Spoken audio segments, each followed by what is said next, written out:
بسم اللہ الرحمن الرحیم نحمده ونصلی علی رسولہ الکریم اما بعد۔ تعارف سورہ ممتحنہ،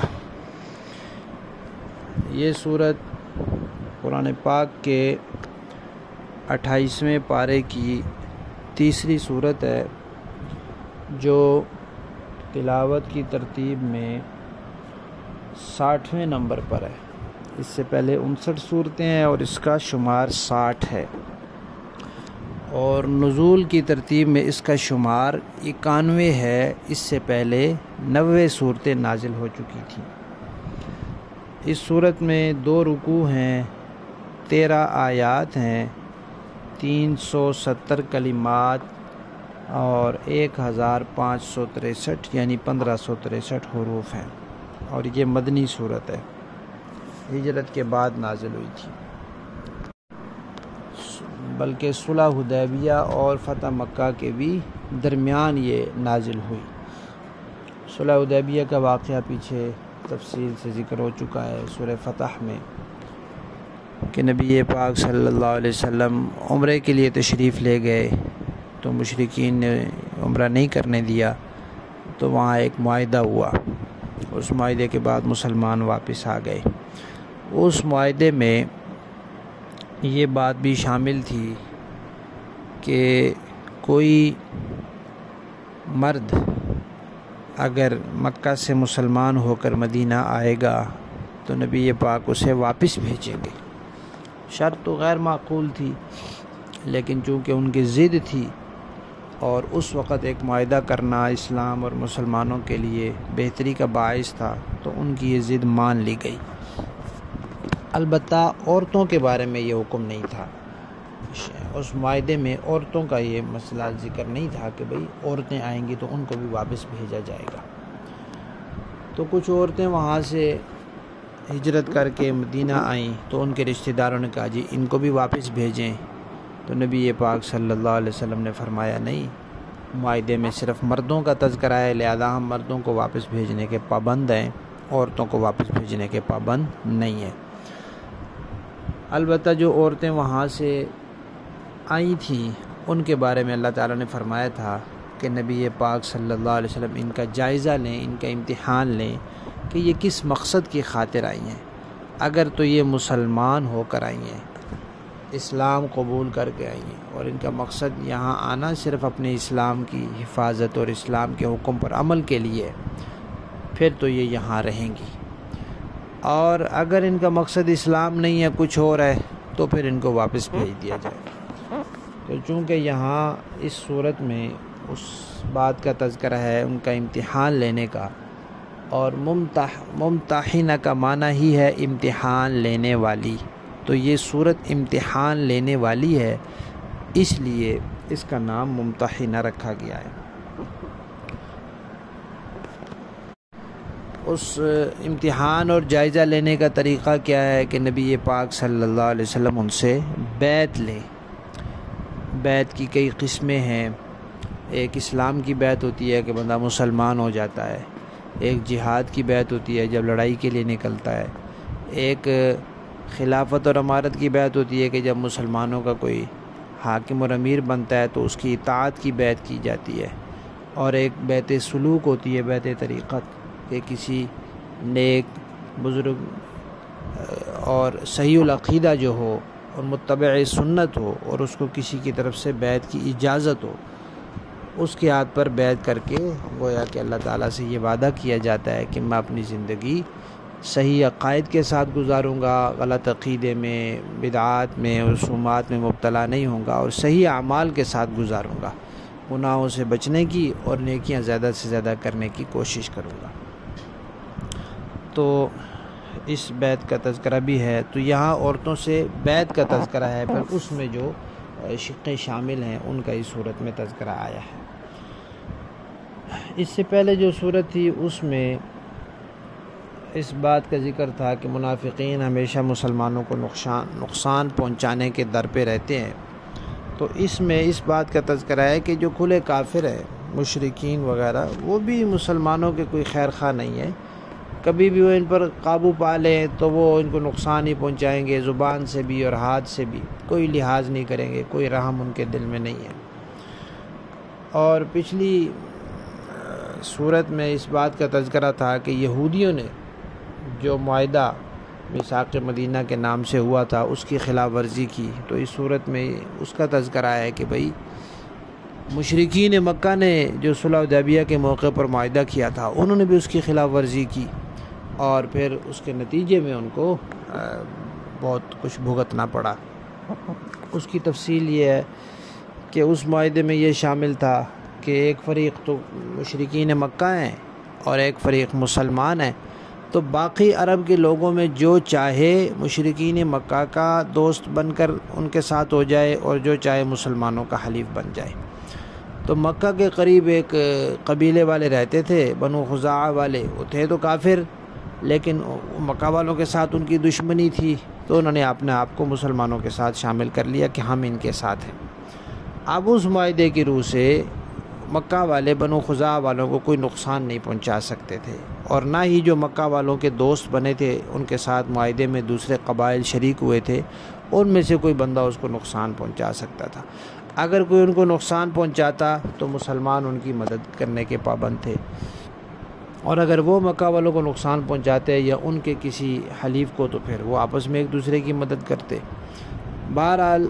انہوں نے معاہدہ توڑا مکہ والوں نے، اور وہاں کے لوگوں نے بنو خزاعہ والوں پر اچانک حملہ کر دیا، کیونکہ وہ تو مطمئن تھے کہ ہمارا معاہدہ ہوا ہے، کوئی لڑائی نہیں ہونی، 10 سال تک کوئی لڑائی نہیں ہونی، تو وہ مطمئن تھے۔ تو اچانک انہوں نے حملہ کیا اور ان کے گھروں پہ مارا ان کو۔ کئی لوگ آئے وہاں سے سیدھا مکہ میں حرم میں آ کے جان بچائی کہ یہاں حرم میں تو کوئی نہیں مارتا، تو بہت ان کے ساتھ انہوں نے برا سلوک کیا۔ تو وہ پھر نبی پاک صلی اللہ علیہ وسلم کی خدمت میں حاضر ہوئے کہ جی یہ ہمارے ساتھ انہوں نے کیا ہے۔ تو آپ صلی اللہ علیہ وسلم نے مکہ والوں کو پیغام بھیجا کہ بھئی دیکھو یہ ہمارا معاہدہ تھا اور اس میں یہ ہمارے ساتھ تھے، اب تم نے ان کے ساتھ عہد شکنی کی ہے۔ اب 2 صورتیں ہیں، یا تو معاہدہ ختم سمجھو کہ کہہ دو معاہدہ ختم ہے، اور یا پھر یہ ہے کہ ان کی دیت ادا کرو، جتنے لوگ تم نے مارے ہیں اس کی تلافی کرو۔ اب وہ نہ تو دیت ادا کرنے پر راضی تھے اور نہ یہ چاہتے تھے کہ معاہدہ ختم ہو، کیونکہ ابھی وہ لڑائی کے لیے کوئی تیاری نہیں کر سکے تھے۔ تو انہوں نے پھر حضرت ابو سفیان کو بھیجا، جو اس وقت ابھی صحابی نہیں تھے، مسلمان نہیں ہوئے تھے۔ وہ آئے اور آ کر نبی پاک صلی اللہ علیہ وسلم سے بات چیت کی۔ آپ نے یہی فرمایا بھئی شرائط منظور کرو۔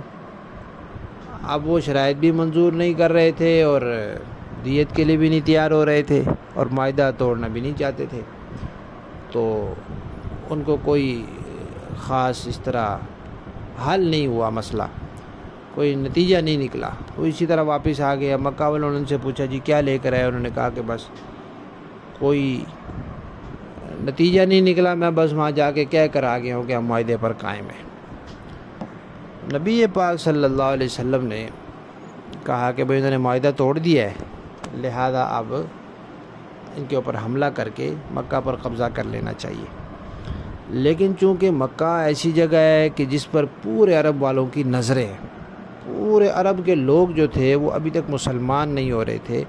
ان کے دل میں یہ بات بیٹھی ہوئی تھی کہ یہ اللہ کا گھر ہے، جس کا یہاں قبضہ ہوگا وہ حق پر ہوگا۔ حالانکہ یہ نہیں دیکھتے کہ جو اللہ کا قرآن ہے وہ کیا کہہ رہا ہے، اللہ کی وحی کیا کہہ رہی ہے، اللہ کیا کہہ رہا ہے، اللہ کے نبیوں کا دین کیا کہہ رہا ہے، بس یہ کہ جس کا اس پر قبضہ ہے وہ حق پر ہے۔ تو ان کا چونکہ ایک ذہن بنا ہوا تھا، تو اس لیے پھر ضروری تھا کہ وہاں بھی قبضہ حاصل کیا جائے تاکہ وہ لوگ اسلام کی طرف آئیں۔ لیکن یہ تھا کہ بھئی وہ مرکزی جگہ ہے، مکہ والے جو ہیں وہ پورے عرب کے لوگوں کو اکٹھا کر لیں گے اور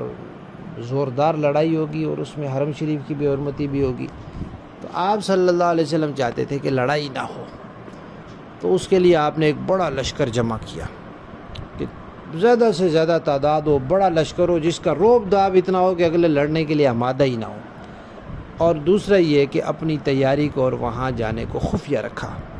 کہ کسی طریقے سے ان کو پتہ نہ چلے، بالکل خبروں کی بندش ہو گئی۔ اور آپ صلی اللہ علیہ وسلم نے دعا بھی فرمائی کہ ان کو اس کی اطلاع نہ ملے۔ تو اس طرح یہ تیاری شروع ہو گئی۔ اب یہ ہوا کہ جو صحابہ کرام وہاں سے ہجرت کر کے آئے تھے، وہ چوں مکہ کے رہنے والے تھے، قریشی تھے یا اور دوسرے قبیلوں کے تھے، تو ان کے قبائل وہاں موجود تھے۔ وہ اکیلے مسلمان ہو کر آ گئے تھے، بیوی بچے ان کے وہیں رہ گئے، لیکن ان کا قبیلہ بھی وہیں تھا۔ اور عرب کے اندر قبائلی عصبیت بہت تھی۔ ہمارے یہاں بھی بعض علاقوں میں ہے کہ صحیح غلط نہیں دیکھتے، جھوٹ سچ نہیں دیکھتے، جائز ناجائز نہیں دیکھتے، حق ناحق نہیں دیکھتے، بس قبیلہ دیکھتے ہیں کہ یہ میرے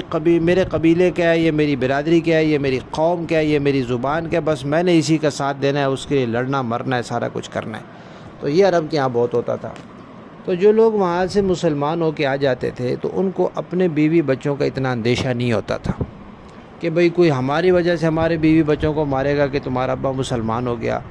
ایسا نہیں ہوگا، کیونکہ ہمارا قبیلہ وہاں موجود ہے۔ ایک قبیلہ دوسرے قبیلے کو اپنے قبیلے کے کسی بندے کی طرف ٹیڑھی آنکھ سے دیکھنے نہیں دیتا تھا۔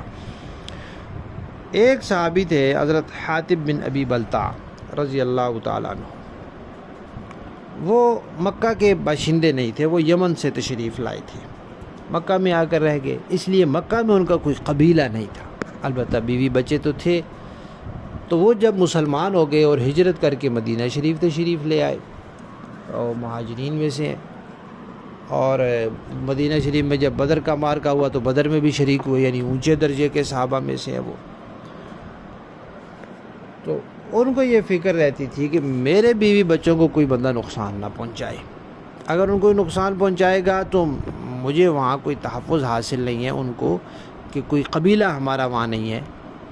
میرا قبیلہ اپنا ہے نہیں، کسی دوسرے قبیلے سے ہمارا معاہدہ نہیں۔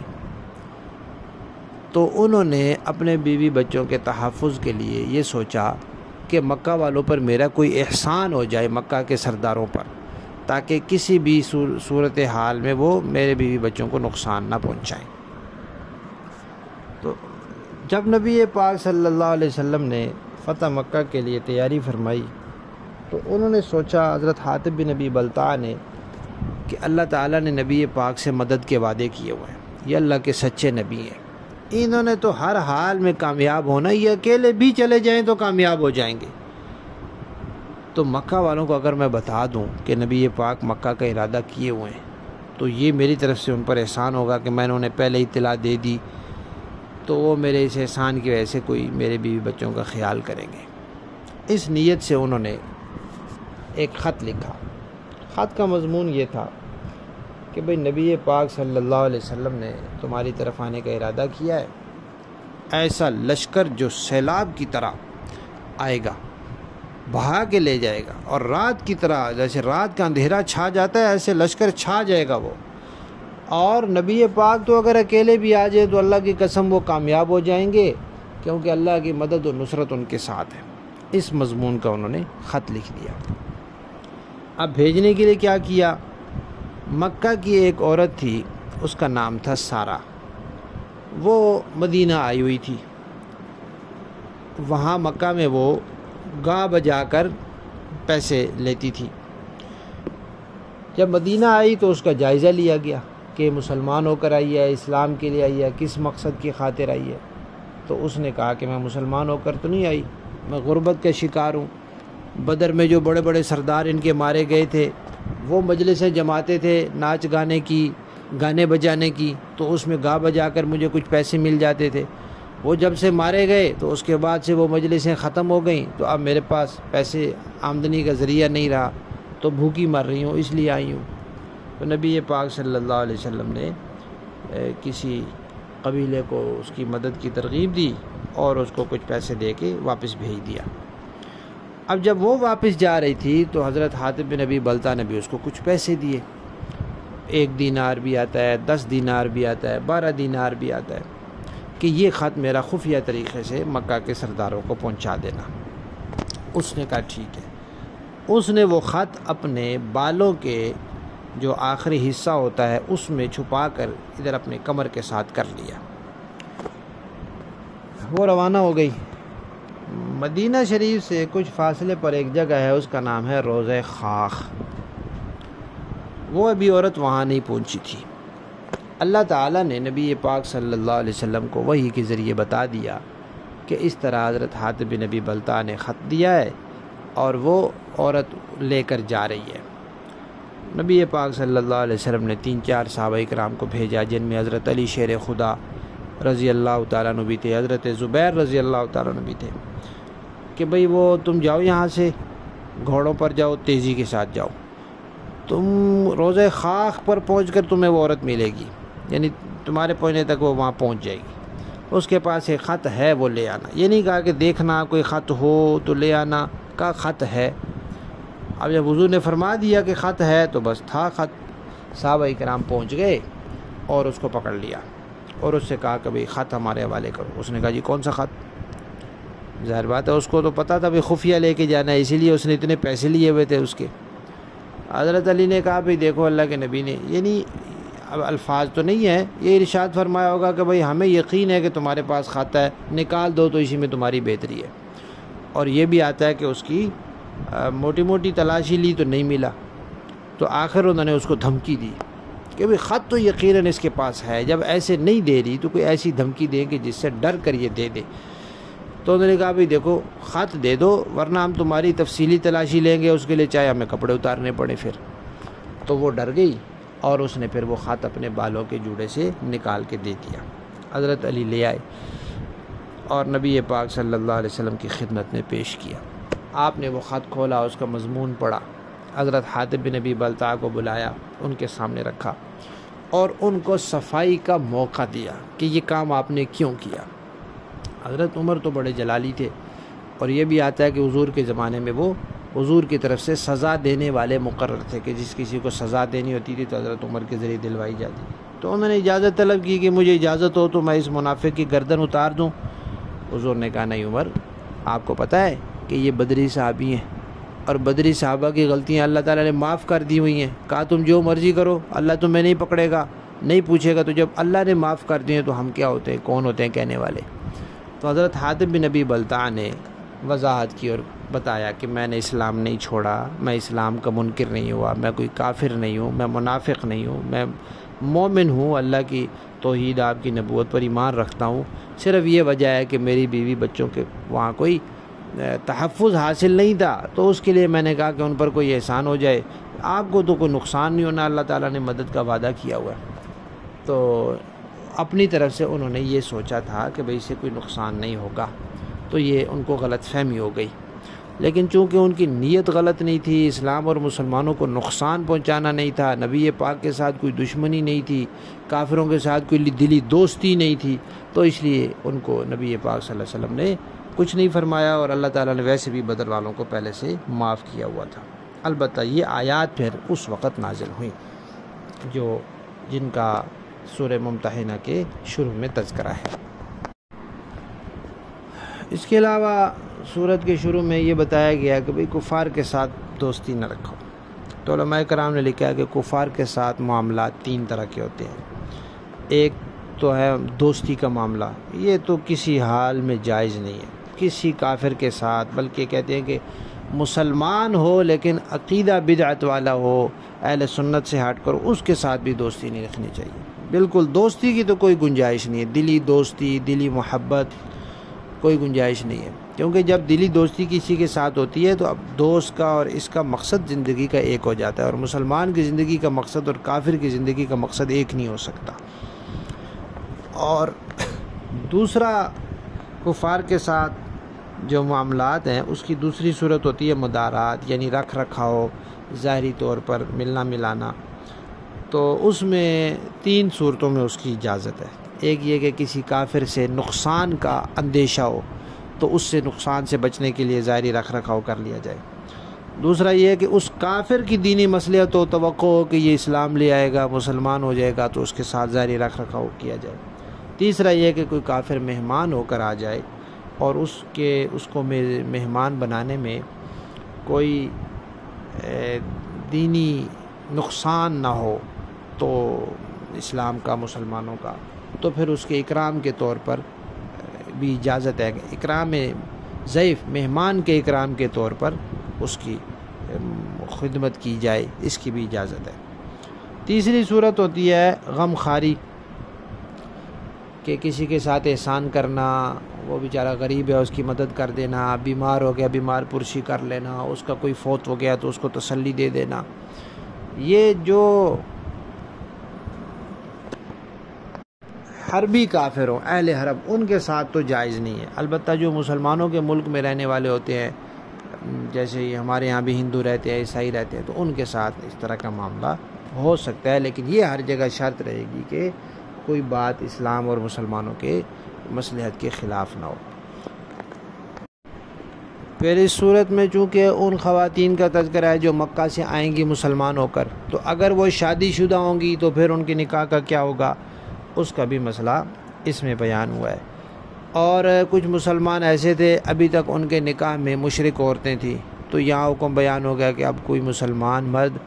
کسی مشرک عورت سے یا کوئی مسلمان عورت کسی مشرک مرد سے نکاح نہیں ہو سکتا، نکاح رہے گا ہی نہیں، کوئی کرے گا تو ہوگا ہی نہیں، جو پہلے والے ہیں وہ ختم۔ اسی طرح اس صورت میں یہ بھی بتایا گیا ہے کہ جو لوگ اب تک مسلمانوں کے دشمن ہیں، اگر انہوں نے اسلام کے ساتھ ضد عناد کا رویہ نہیں رکھا تو صرف کسی غلط فہمی کا شکار ہیں، جیسے کہ بہت سے لوگوں کے دل میں یہ بیٹھا ہوا تھا کہ اللہ کا گھر جس کے قبضے میں ہوگا وہ حق پر ہوگا، تو عن قریب ان کی دشمنیاں دوستی میں تبدیل ہو جائیں گی۔ اور پھر وہ ہوا کہ جیسے ہی مکہ فتح ہوا تو بہت سے لوگ جو شش و پنج کے شکار تھے ان کے دل مطمئن ہو گئے اور وہ سب مسلمان ہو گئے۔ الحمدللہ سورہ ممتحنہ کا تعارف مکمل ہوا۔